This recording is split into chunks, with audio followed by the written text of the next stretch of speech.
Hi, this is Ray Flanagan again with the Potato Heads podcast. I'm here back with Sheri Goodman Graham. Sheri has a page called Plant-Based Whole Foods for Health, Weight, and Longevity. She's a online coach, nutrition coach. Great to see you again, Sheri. Thanks, Ray. It's so good to see you too. I'd love to talk about oil today, and I think with a balanced diet, you certainly need oil, but it's what we worry about is the processed oils. So tell me a little bit about what you know about oils and what we need. Oh, good point. Oils that are in like a jar. Now, they're not even in jars anymore. They're in plastic bottles. That's even grosser, when I think about them sitting in the plastic on the shelf. What I call an oil is an adulterated food, meaning they took a whole healthy food and they stripped it of all its nutrition and they put it into a bottle or a plastic bottle and put it on a shelf and say, you need oils to cook with. We really don't need oils in any form. There's no nutrition, there's no fiber. It's heavy in calories and will make you fat. It dumps out of your hand and into the pan to stir fry or whatever. And then you have all these extra calories that you don't need and no nutritional value. So I'm such a believer in forget about the oils. That's an easy thing to give up. It's an easy thing to leave out of your food plan in order to save you calories and to help you trim down and lose weight is eliminate the oils. And I always teach my clients to stir fry in vegetable broth. It does the same thing. Now it evaporates quicker than oil. Oil stay in the pan and you can turn your head and go do other things in the kitchen and come back and stir it. If you're doing vegetable broth, it evaporates. So you just keep pouring some in, and your onions and your garlic, they saute, they taste delicious, they turn golden and soft. And you add the rest of your vegetables, maybe a little more vegetable broth. It's so delicious and Yeah, so tasty and calorie free. I remember when I was a kid, my mother used to make fried chicken in a deep fry pan Oh my God, it with was so good. Crisco. Is anything grosser than that Crisco oil? Crisco, I Oh my God, know. and it'd be submerged. I mean, the Crisco would be inches deep. And then, of course, just regular butter. And then they try to sell us on margarine, which was even worse than butter. But people used a ton of butter in this country. In the last few years, I'm whole food plant-based 6 years now, and we get great corn on the cob up here. And I remember sitting at picnic tables when people put the stick of butter down, and they roll that corn on the cob in the butter, and then they salt it like crazy. So the salt and the butter. But today it's much, back in the day, I don't ever remember hearing about olive oil. And then the other one that got real popular right now is coconut oil. And guess what? With the advertising dollars they spent on coconut oil, they convinced everyone that this coconut oil was super healthy and great for your digestion and all this stuff. In reality, it's another processed oil. And even the olive oil is probably considered the most healthy of the oils to the general public. But when it's a processed oil, it's really not no more healthy than the rest of them. Yeah, the thing about the coconut oil too is it's solid at room temperature. That's not a polyunsaturated, that's a saturated fat. And Yeah. so at least the olive oil. And Dr. Bernard, who I really love, he did a study, and maybe it was a podcast that I heard too. And he's like, okay, the Mediterranean diet is better than the standard American diet because you're eating lots more fruits and vegetables, you're eating the olive oil, you're eating more fish. So you are getting and eliminating a lot of the saturated fat. I have to say it is a better option. But now, if you want to go to the top of the health pyramid, drop the oil, go even cleaner, get rid of the oil and still eat the fruits and vegetables. You know what I'm saying? You don't need the oil, even though it is better than butter. It's better than, Crisco and those oils. But really, Dr. Bernard said, sure, the studies show that a Mediterranean diet is better than a typical standard American diet. But we can go one step higher and eliminate the oil, then we're really keeping our arteries clean. And we don't want our arteries to be saturated with any kind of oil. The studies have shown Dr. Esselstyn, who I love so much from Forks Over Knives, he even says you got to be careful with the nuts and the nut butters, especially if you have high cholesterol or heart disease, because those have a little bit more saturated fat. They're hard on the arteries, and we really want to eliminate those just a little bit. Flax meal has omegas and chia seeds, and we're not going to eat bags of those. Like we can start snacking on the nuts, then we're eliminating some of the other healthy foods in our diet if we're always eating nuts. So we just want to be careful with all of the fats, but in particularly let's eliminate the oil. And I'd rather all my clients, or all the people out there, have a couple of walnuts, have a few pumpkin seeds, have a little bit of avocado, but stay away from the oil, because you're not adding any fiber, and fiber is what keeps us full. And all the nutrition is stripped in the oil and the processing. It's another processed food. So we want to eat oils because they're delicious, but let's make them whole, and try not to eat too many, because we don't want to be over fat. And those can get carried away with the peanut butter and the almond butter and Sheri, macadamia nuts. I've been making my own peanut butter now for 6 years since I got the Vitamix, and all I use is peanuts and a little bit of cinnamon. But Mm. it's so good that I probably have it more than I should. And all of a sudden, if I see my weight sneaking up a little bit, it's probably the peanut butter. And I eat a whole avocado in a salad, and it's probably too much avocado. Even avocados. There you go. You just need a little bit, just a little bit. It's kind of like just a flavor enhancer.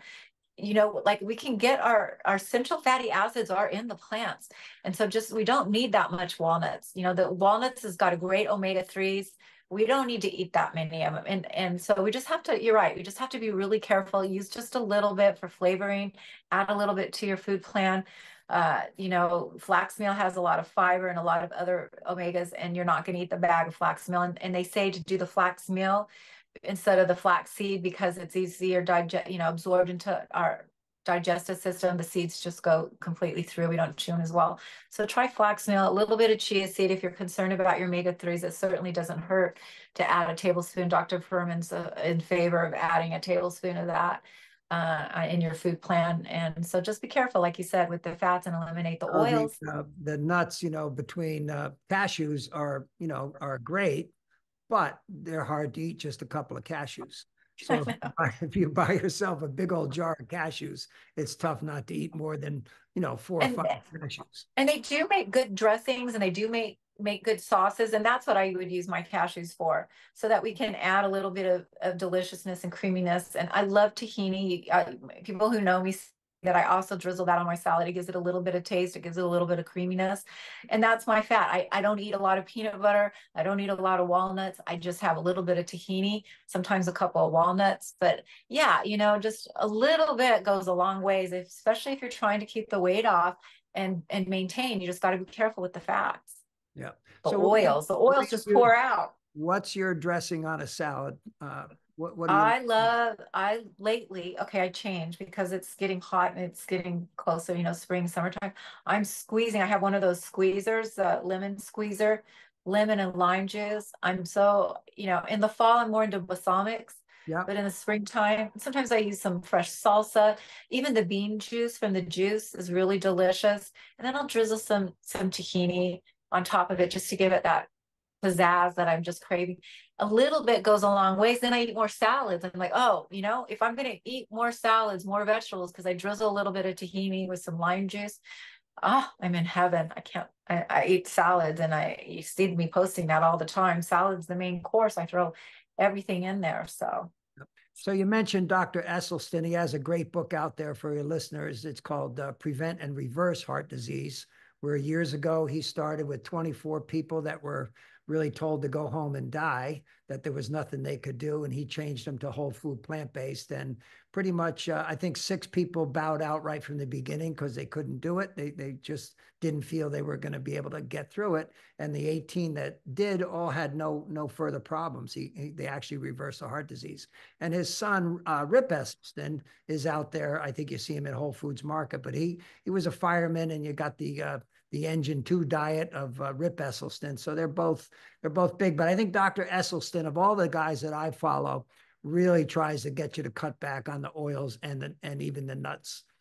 So Yeah, let they, me hang on just a second. I'm going to show you something. I'll be yeah, right back. go ahead.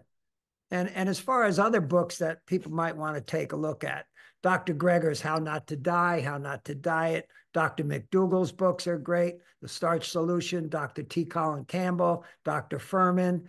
And I want to make sure, Sheri, while I have you on, I want to mention that Food Revolution Summit.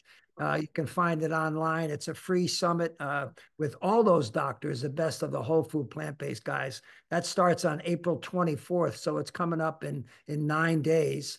It's free Yeah. from April 24th to May 1st, pretty much all day long.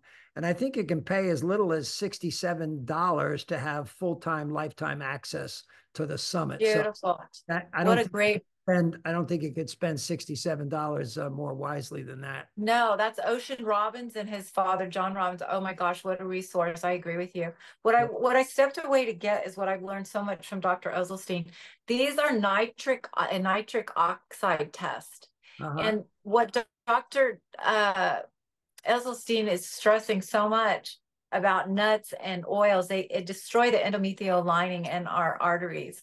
And when the endometrial lining in our arteries get brittle and hard, that's when we start to have heart disease. That's when plaque starts to gather. So he emphasizes leafy greens. That's why I'm always saying eat salad, eat leafy greens, eat those, because it's the leafy greens from the photosynthesis, and it goes into a lot of scientific explanation that I don't want to bore you with, but that's where the leafy greens come in. So he says you can test your nitric oxide with these really cool strips that I'm so loving. This tells you if you're eating enough green leafy vegetables. So it has a little tester swab on it. I'm going to do it right now to see, because I did just have a salad. But anyway, so you test your nitric oxide, not nitric oxide. And when you have a lot of this in your blood circulation, it's with a swab that tells you that you're nourishing your arteries and that you've had a lot of greens. And so he says, eat plenty of leafy greens, all the lettuces, arugula, baby greens. But he also says kale and spinach and bok choy, when you steam them down, they get into small amounts. You just need a third a cup of those at each meal, a third a cup. When you take 3 cups of spinach, it comes down to be about a third when it's steamed. So you eat that leafy greens, and that's going to give you the nitric oxide that's so important. So you just put this in your mouth for just like 5 seconds. And where'd you get that? Okay.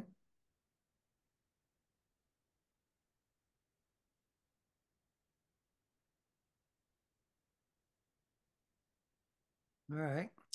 Okay, and then you bend it together and you put it together and hold that for about 10 seconds like this, so that and then you have a reading on the back here that shows you if you're bright pink, that means you have plenty of nitric oxide. And if you're in the lesser pink, that means you need to eat more leafy greens or have another salad at your next meal. I got these on Amazon, but they're kind of fun and kind of encourage you to see, am I eating enough leafy greens, or am I eating enough steamed leafy greens? I would guess yours And must be red. You eat salad like a rabbit, right? well, let's hope so. I don't know. I did have a big salad. You got to wait for 90 minutes after you ate. I don't know if it's been quite Gotcha. 90 minutes. 90. Oh, yes, sir. Ah, Can you see it? there it is. Look at Wow. that. Wow. Woohoo! I'll have to get some. Oh yeah, it's so Right. much fun. So even though I run into high cholesterol, I really try to watch it. That's why I first got started in the plant-based world. I know that if I'm eating a lot of leafy green vegetables and a lot of steamed vegetables, I'm keeping my arteries supple. And that's the key right there, is I have nitric oxide in my blood. Oh boy, can you see the red? Yeah. Awesome. Yay! Awesome. Well, I'm gonna have to order some. That's Yeah. what they look like. Nitric oxide test. Cool. We'll try Mhm. it out. Well, I think, Sheri, if I've learned anything from you over the years, you pretty much mention almost every day salad is the main course, right? That's kind of And your, now you know why I say it, yeah, people. yeah, Maybe we should title this video "Salad is the Main Course and Why," yeah, I really would love for people to see, why. Why do I always say that? And it's really Dr. Ozelstein. He's my guru. yeah, yeah. Well, you got a few of them out there. I Yeah, it's know true. that Dr. That's true. McDougall, you've actually had the chance to meet Dr. McDougall, and Yes. And that's and I use Dr. Greger's Daily Dozen in my program too. So if anybody has any questions, they want to just chit chat and give me a free call if they're interested in having some one-on-one coaching. I am passionate about helping people transition over. And if you've already transitioned over and you're not sure if you're doing it as healthy as you possibly could, give me a ring. I'd be happy to talk to you and give you any pointers that might be of service to you. I'm all about that. Great, Sheri. I'll list that on the YouTube. So all Thank your you. contact info. All right. All right, Ray. Thank you so Cheers. much. Take Great care. talking with Have you. a good day. Bye now.